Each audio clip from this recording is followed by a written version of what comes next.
Bien, vamos a iniciar ahora la parte matemática de este curso introductorio de mecánica cuántica.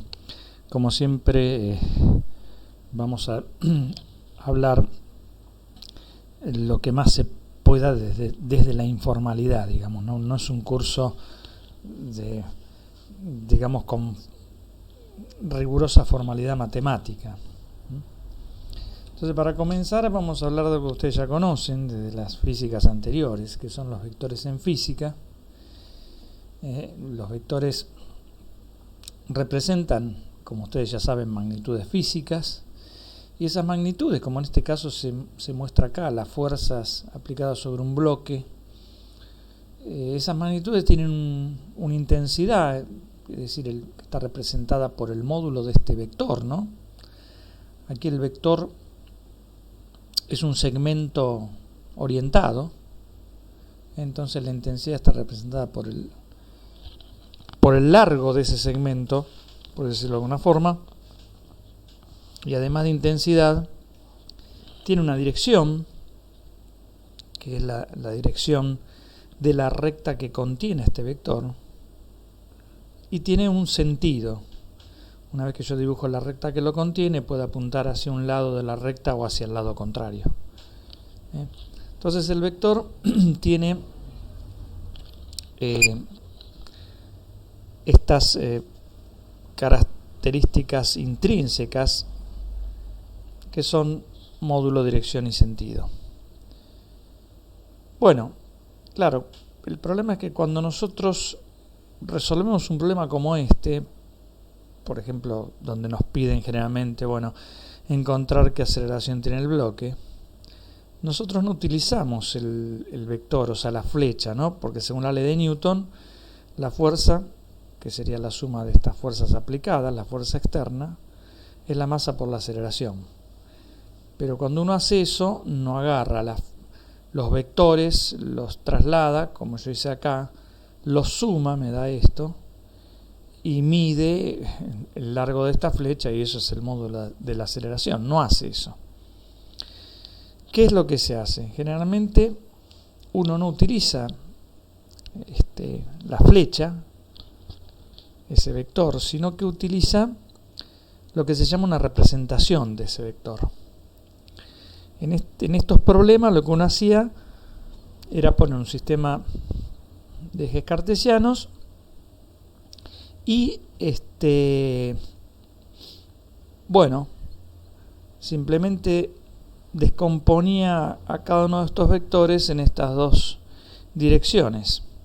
Es decir, proyectaba estos vectores en las direcciones de y y de x, ¿no? Entonces la normal ahora se escribía como un poco en x y un poco en y, lo mismo en la aceleración, lo mismo en la gravedad, ¿no? Acá. Y bueno, después uno ponía que esta igualdad de vectores implica igualdad en las representaciones de estos vectores, ¿no? O sea, si la fuerza total es la normal más el peso, entonces, por ejemplo, la componente x, y va a ser la componente x la normal más la componente x el peso, y eso va a ser la masa por la aceleración en x. Estoy nombrando algo que ustedes ya recontra conocen, ¿no? Bueno, pero en definitiva lo que quiero decir con todo esto es que uno no trabaja con la flecha, sino que trabaja con sus representaciones, que son estas, ¿no? En x, en y, la aceleración, la gravedad, ¿no? Bueno, los vectores, vamos a decir así, las flechas, estos segmentos orientados, dependen de la física del problema. Por ejemplo, acá yo dibujé un imán, y en este punto el imán genera un campo magnético, y en este punto P el campo magnético está representado por este segmento, B sub P. Si yo giro la fuente de campo magnético, obviamente el campo magnético en este punto cambia. Como se ve acá, por lo menos cambió la dirección. También puede obviamente cambiar la intensidad, ¿no? Bueno, entonces, claro, como ese vector, ese segmento orientado está, digamos, atado a la física, si uno cambia la física, el vector cambia. Lo que no pasa es que el vector cambie si yo dejo la física intacta, o sea, el imán está en este dibujo y en la misma posición, yo no lo moví. Si eso no cambia y cambio el sistema de referencia, acá elegí este sistema y X, y acá este sistema, puesto de esta forma, yo cambio el sistema de referencia, obviamente el vector, la flecha, no va a cambiar ni en intensidad, ni en dirección, ni en sentido, porque esas tres cosas dependen de la física del problema. Y la física está dada en este caso por la posición de este imán y su magnetismo, etcétera, ¿no? Entonces, claro, acá el vector obviamente no va a cambiar, pero sí va a cambiar la representación.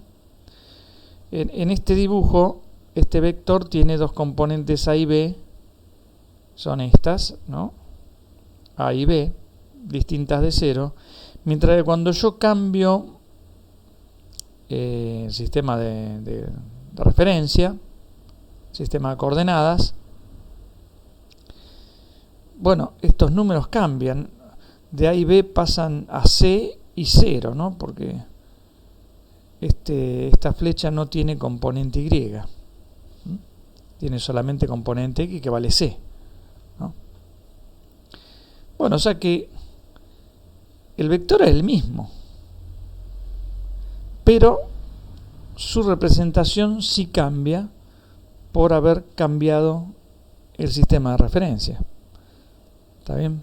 Entonces tenemos estos dos casos, ¿no? Donde uno, bueno, cambia la física y obviamente cambia el vector. Y donde no cambia la física y obviamente el vector no cambia, pero sí lo hace su representación. Si uno cambia el sistema de referencia, ¿no? Bueno, estas cosas ustedes ya las conocen, ya sé que las conocen, las estamos así repasando porque después vamos a hablar de las funciones como vectores. Siempre vuelvo a repetir, sin la formalidad matemática que existe para estos casos, ¿no? Bueno,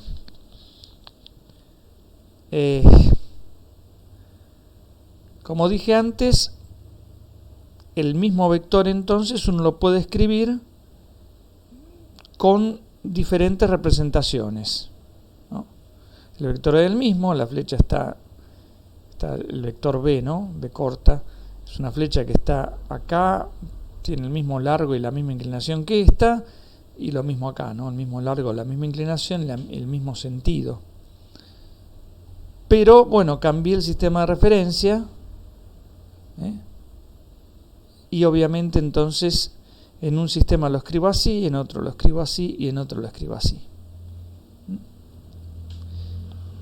Bueno, además de esta escritura, que es la representación que se denomina cartesiana, uno podía escribir al vector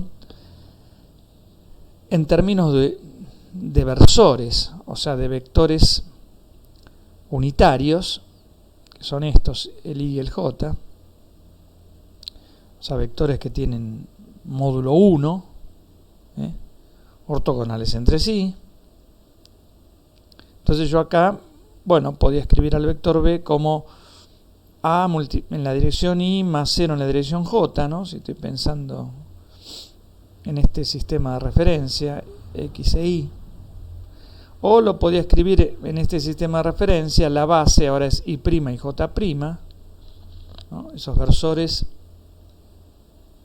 apuntan hacia donde crece el valor de la coordenada, o sea, X crece hacia arriba, entonces el versor Y apunta hacia arriba. ¿Está bien?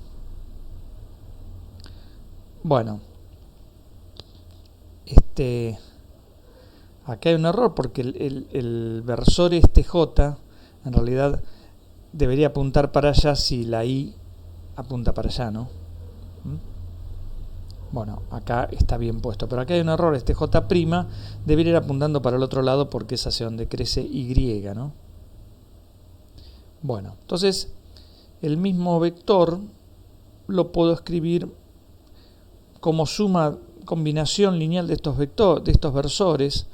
Combinación lineal significa un número por un versor más otro número por otro versor, utilizando las diferentes bases. La IJ o la I'J' o la I2', J2', que corresponde a cada uno de estos sistemas de referencia que yo estoy tomando. Bueno, como ustedes también saben, los números que multiplican, que serían estos, ¿no? Estos son los números que multiplican los versores, son lo que se denominan coordenadas, ¿no? O también proyecciones. Entonces, cualquier vector lo puedo escribir como coordenadas multiplicada por los correspondientes versores.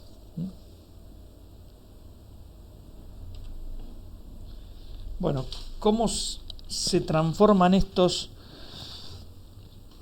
Uno dice vectores, pero en realidad lo que vemos en este dibujo, cómo se transforman las representaciones de estos vectores. En este caso el vector es el que está dibujado en rojo. Cómo se transforma la representación de este vector cuando yo paso del sistema S al S' o viceversa, del S' al S. Entonces, bueno, lo que ustedes pueden ver, por ejemplo, es que si yo tengo las coordenadas de este vector, el que está acá dibujado en rojo, las coordenadas del sistema S', que son X', que es esta cantidad, ¿no? E Y'. Bueno, y con eso, con el X' y el Y', puedo construir el X, o sea, su coordenada, que es esta X, que es la coordenada en el sistema S, en este dibujo, ¿no? Porque fíjense que X, que es esta distancia,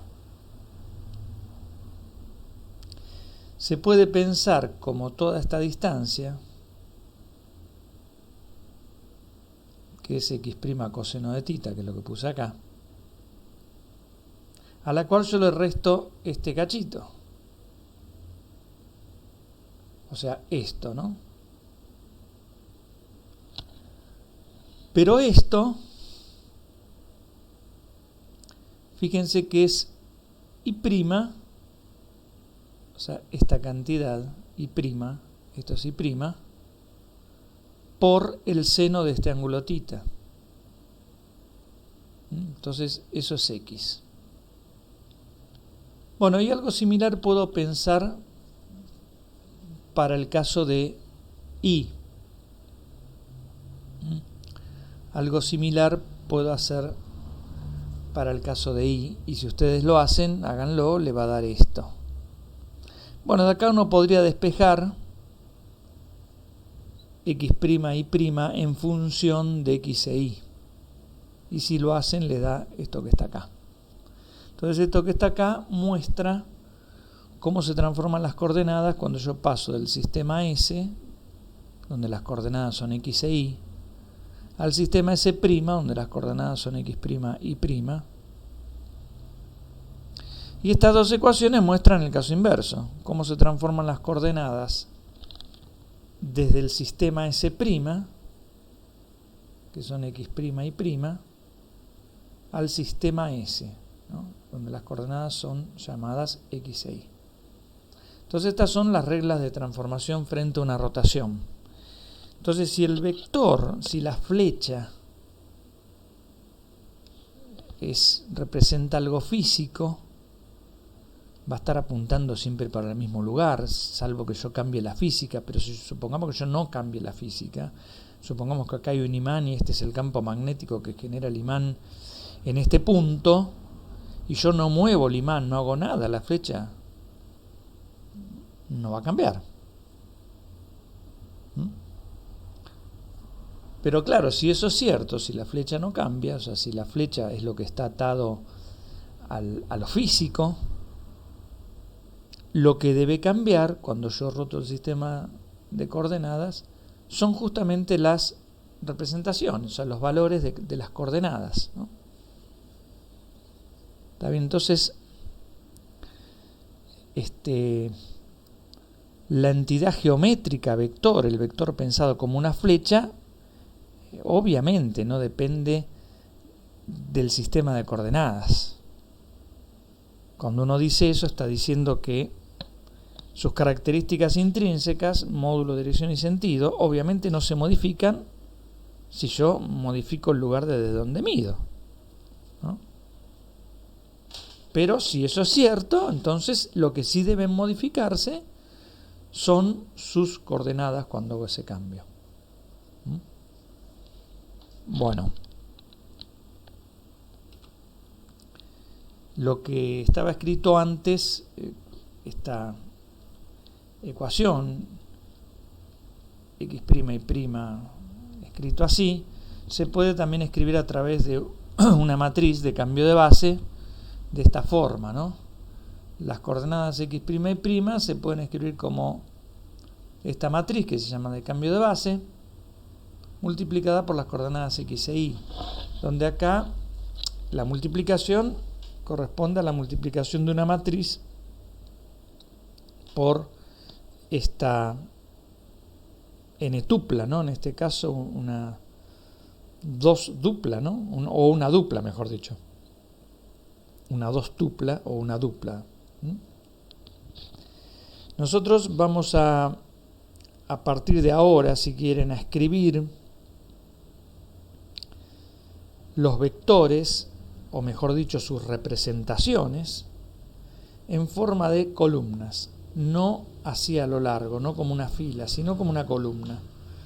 Entonces, a partir de ahora los vectores van a ser escritos como columnas de números, o como una matriz columna, digamos.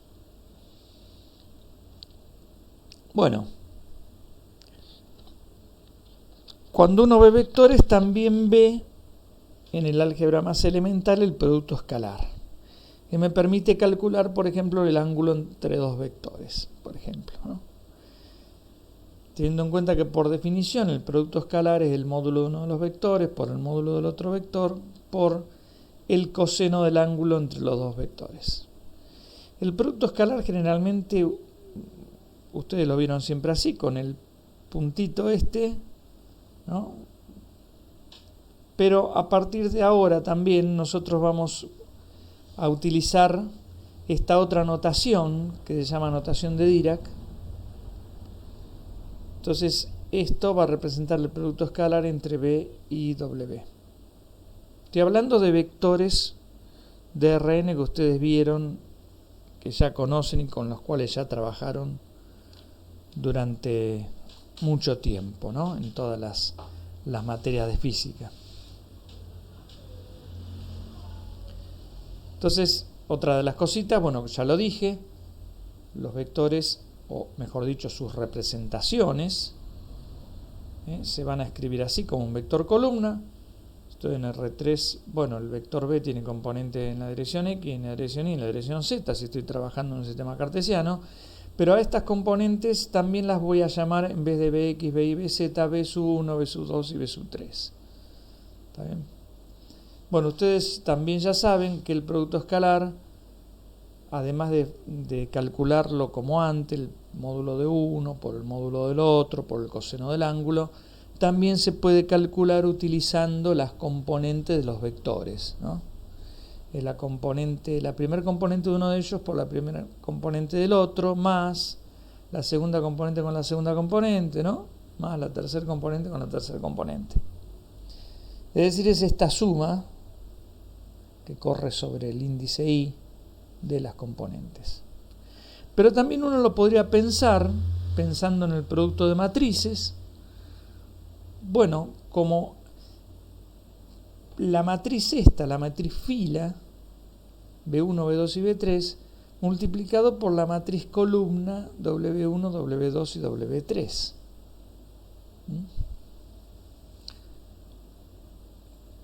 Como a los vectores ahora los vamos, o mejor dicho, a sus representaciones los vamos a escribir como una matriz columna,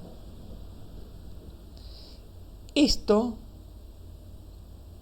va a ser entonces la representación transpuesta de esta, de B1, B2 y B3, ¿no? La transpuesta significa que la fila, en este caso hay una única fila, las filas, una única columna, la columna se transforma en fila, eso es lo que significa transponer. Entonces esto también lo podemos anotar como B con la flecha arriba traspuesto por W. Con esta B flecha traspuesta, T de traspuesto, estamos indicando que, está bien, acá dice el vector B flecha, en realidad esto es la representación del vector B, o sea esto, B1, B2 y B3. Pero la vamos a transponer, es decir, que en vez de ponerla así, la ponemos como fila. Y la otra la ponemos como se pone, o sea, como columna. Bueno, si ustedes hacen el producto de esta matriz fila por estas columnas, ¿no? Saben hacer el producto de matrices. En este caso sería B1 por W1, ¿no? Más B2 por W2, más B3 por W3. Pero esto es esto que está acá. Entonces son varias maneras de escribir lo mismo, ¿no? De calcular lo mismo. El producto escalar calculado así, ¿no? Anotado con el punto o con la nueva anotación que vamos a utilizar nosotros, que es la de Dirac, o escrito así, esto, ¿no? Como la suma del producto de componentes, o así, o escrito así. También es todo lo mismo, como ustedes pueden comprobar. Bueno, nosotros vamos a considerar que nuestros vectores, porque vuelvo a repetir, lo que van a ver de nuevo en cuántica es que, bueno, uno a las funciones la puede pensar como vectores, ¿está bien? Y generalmente las funciones, por ejemplo la función de onda de la mecánica cuántica, puede ser una función compleja, o sea, puede tener una parte imaginaria, a eso me refiero. Entonces, los nuevos vectores que todavía no los estamos presentando pueden ser complejos. Luego, nosotros vamos a volver a definir el producto escalar, no como lo definimos arriba, sino en el caso de estos vectores con parte imaginaria, lo vamos a definir como, cuando yo haga B por W, como que el vector bueno, lo voy a escribir, está bien, lo voy a escribir como una fila, pero lo voy a conjugar además. Mientras que W va a quedar como antes, como una columna. ¿Está bien? Entonces el producto escalar va a ser en este caso B1 conjugado por W1, más B2 conjugado por W2, más B3 conjugado por W3. Es decir, esta suma. O también anotado así, B conjugado transpuesto por W. Bueno, ¿por qué es esto? No lo vamos a decir ahora por qué es esto. Así no lo vamos a decir con detalle. Simplemente vamos a mencionar que el producto escalar, del punto de vista de matemático, tiene que cumplir ciertas cosas, ciertos axiomas.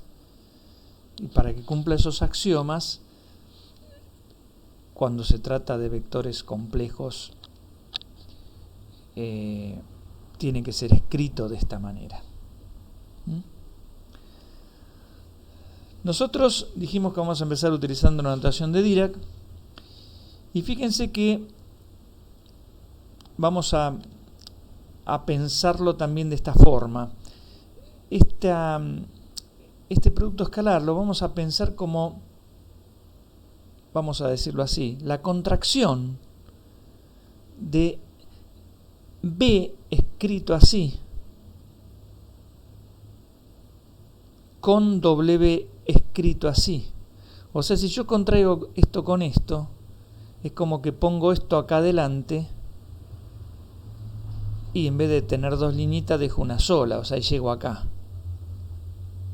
¿Está bien? Entonces, esta partecita va a estar asociado a escribir al primer vector, como lo dije antes, como una fila con sus elementos conjugados. Y esta partecita está asociada a escribir al vector como se escribió siempre, como columna. Esta parte se va a llamar bra y esta se va a llamar ket en la notación de Dirac, y esto va a ser un bracket, es un bracket en la notación de Dirac. Ahora, yo sé que esto resulta una complicación innecesaria, porque ¿para qué anotarlo así si ya veníamos trabajando con esta notación de producto escalar? Bueno, vuelvo a repetir, porque vamos a pensar ahora que las funciones también pueden ser integrantes de un espacio vectorial, o sea, pueden ser vectores. Y lo vamos a pensar al principio con muy poca formalidad matemática, formalidad nula prácticamente, ¿no? Como para arrancar con esto.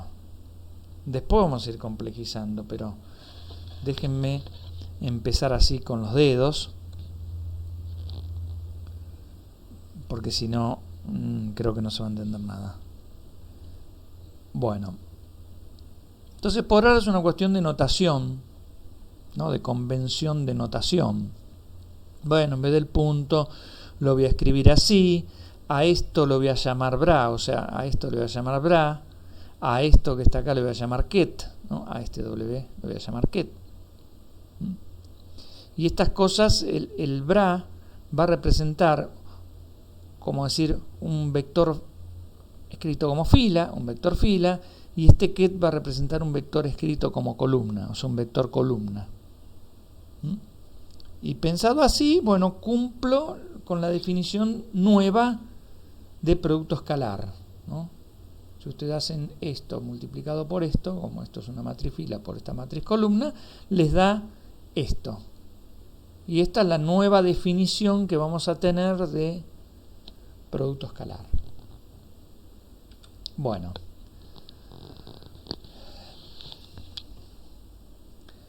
Fíjense una cosita, ¿no?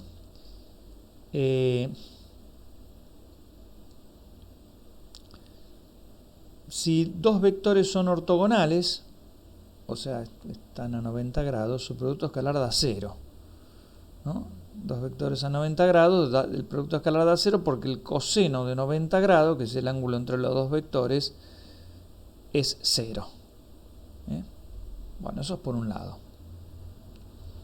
Por otro lado, como dije antes, supongamos que al vector B yo lo escriba como la coordenada 1 en la dirección del versor, que puede ser escrito como la I con la rayita arriba, con este quebrado arriba, o también a veces los versores se escriben con E sub algo. E sub 1 versor puede representar o puede ser el versor I. El versor E sub 2 puede ser el versor J. ¿Está bien? Entonces un vector en un sistema X e Y se puede escribir así, vector de dos dimensiones, ¿no? Como este B que está acá, ¿no? Y este es el sistema de coordenadas.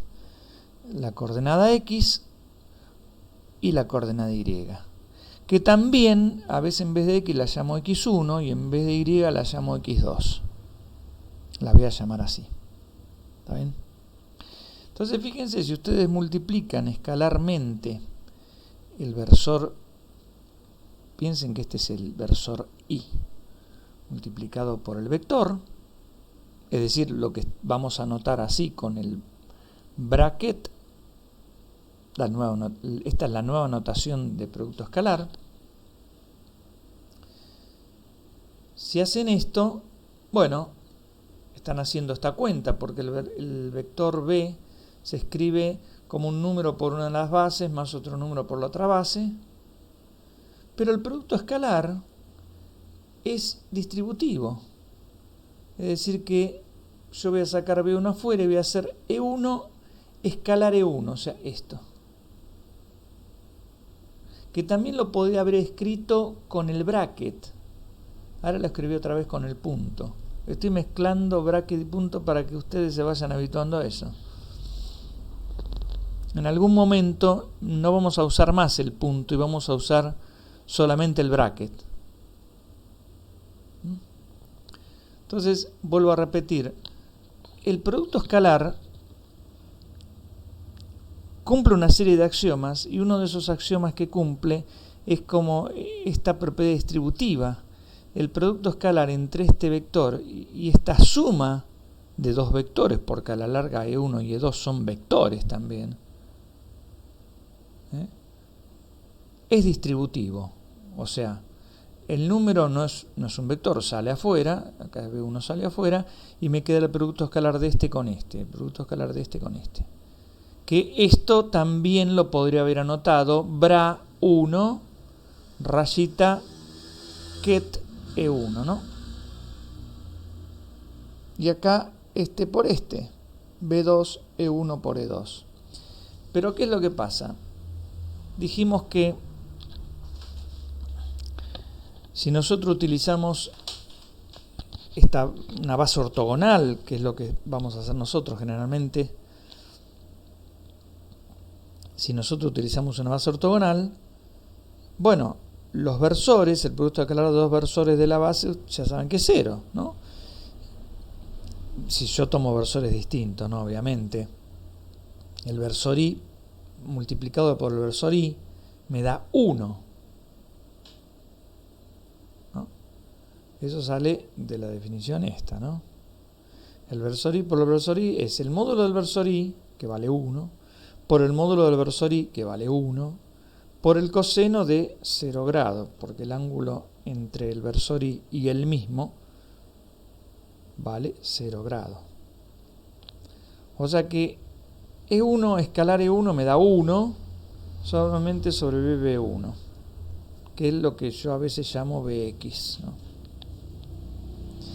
Mientras que E1 escalar E2, claro, el versor Y es perpendicular al versor J, así que su producto escalar me da 0, ¿no? Porque como es perpendicular, acá el ángulo vale 90 grados. Bueno, cosas que ustedes ya saben, igual las estoy repitiendo, quizás rápido, pero porque supongo que la ven en materias de matemática. Pero esto que está acá, E1 escalar el vector B, si uno lo piensa con esta fórmula, es la proyección de B en la dirección E1, porque esto que está acá, ¿no?, es el módulo de B por el módulo de E1 por el coseno del ángulo. Bueno, hago el módulo de B por el módulo de E1, pero del versor E1, que es este que está acá en rojo, faltó acá el subíndice 1, el módulo de este versor es 1, ¿no? Porque el versor tiene módulo 1. Así que solamente me queda B, el módulo, por el coseno de este ángulo. Pero B multiplicado por el coseno me da esto, ¿no? O sea, es la proyección del vector B en la dirección de la coordenada x1. O sea, esto que está acá, EB, escrito así con el símbolo bracket, o escrito así con el puntito, es la proyección del vector B en la dirección de X. O sea, la proyección del vector B sobre el versor E1, o sobre el versor de la base, ¿no? El versor es uno de los componentes de la base. Bueno, entonces, claro, por otro lado ustedes saben que B1 es la coordenada X. Quiere decir que la coordenada X, como ustedes ya saben, es la proyección del vector B en la dirección X.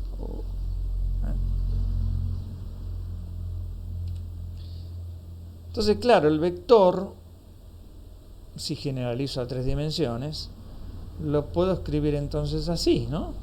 Porque esto que está acá es B1, la proyección de B en la dirección de X. Esto que está acá es B2, la proyección de B en la dirección Y. B2 o también llamado BY, ¿no? Y esto es la componente Z, también llamada BZ o B3, como más les guste. Y otra vez es la proyección, acá hay un error, este es E3 por B, ¿no? Ojo acá que hay un error, ¿no? E1, E2 y E3. Bueno, después en el PDF que le voy a mandar, obviamente esto lo voy a corregir. Pero recuerden, tengan en cuenta que acá es E3. Entonces el vector B también lo puedo escribir así. B1 por E1 más B2 por E2 más B3 por E3. O su representación la puedo escribir así, ¿no? Porque lo que está acá es la componente X, lo que está acá abajo es la componente Y, lo que está acá abajo es la componente Z. O sea, esto es Bx, Bi y Bz. Pero ya dijimos que Bx se puede escribir como el versor escalar B. Bi es el versor J, escalar B. Y Bz es el versor K, escalar B. ¿Está bien? Bueno, y como dije antes, entonces las coordenadas, que son los numeritos que están adentro de esta tupla, que tiene 3 números, es esa tupla, ¿no? O como quieran llamarla, tupla o matriz columna, las coordenadas, entonces son las proyecciones sobre la base, ¿no?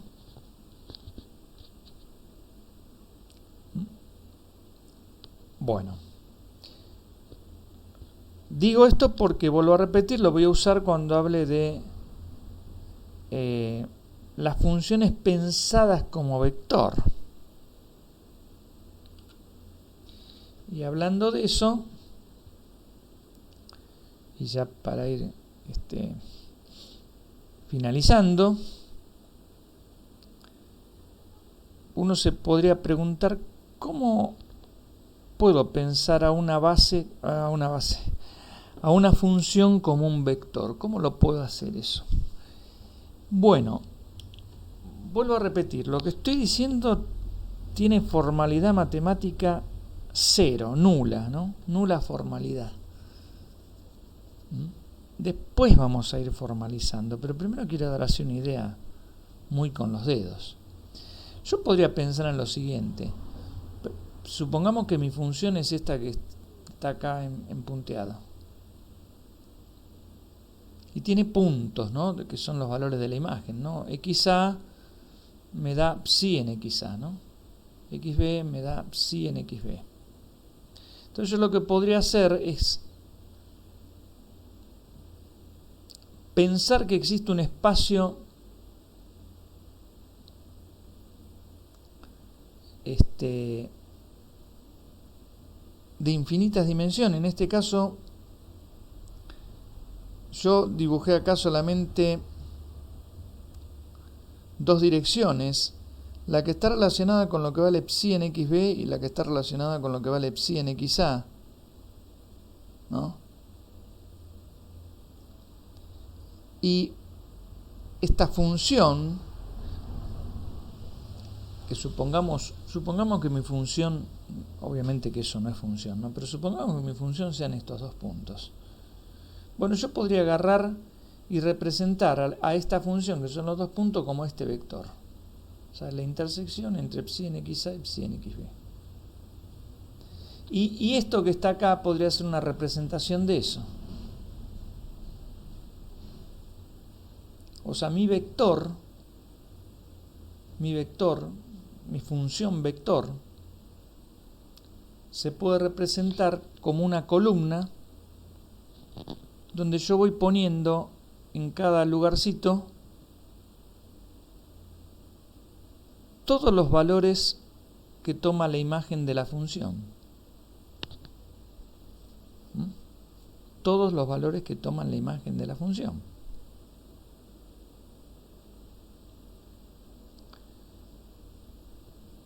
Pero claro, si miro lo que está acá atrás,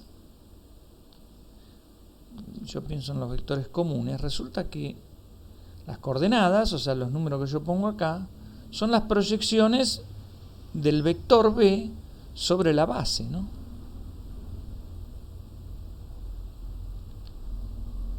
Entonces yo acá me podría preguntar, quiere decir que estas cosas, psi en xa, todos los psi en los diferentes valores de x, que son infinitos, ¿no? En este caso, si mi función tiene solamente dos puntos, obviamente que una cosa con dos puntos no puede ser una función, pero si mi función tiene solamente esos dos puntos, bueno, yo tendría, mi proyección tendría solamente psi en xa y psi en xb. Pero bueno, si tiene los infinitos puntos, porque la función es esta función punteada que está acá, y esta cosa sería una columna con infinitos valores, que son cada uno de los valores que toma la función, ¿no? O sea, psi. O sea, la imagen, ¿no? Pero, como dije antes, yo sé por la hojita anterior que esto se puede escribir como el vector psi, ahora, el vector psi, proyectado en un elemento de base. O sea, esto que está acá tendría que ser el vector psi proyectado en alguna base.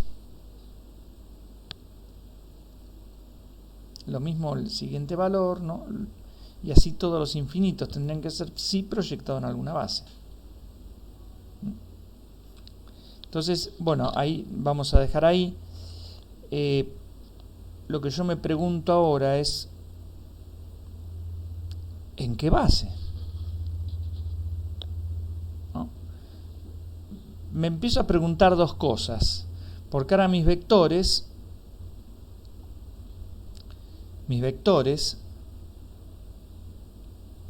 bueno, mis vectores funciones, digamos, tienen representaciones que tienen infinitos números. No son tres números, bx, by y bz, son infinitos. Entonces me tengo que preguntar, bueno, si son infinitos, ¿cómo defino el producto escalar entonces?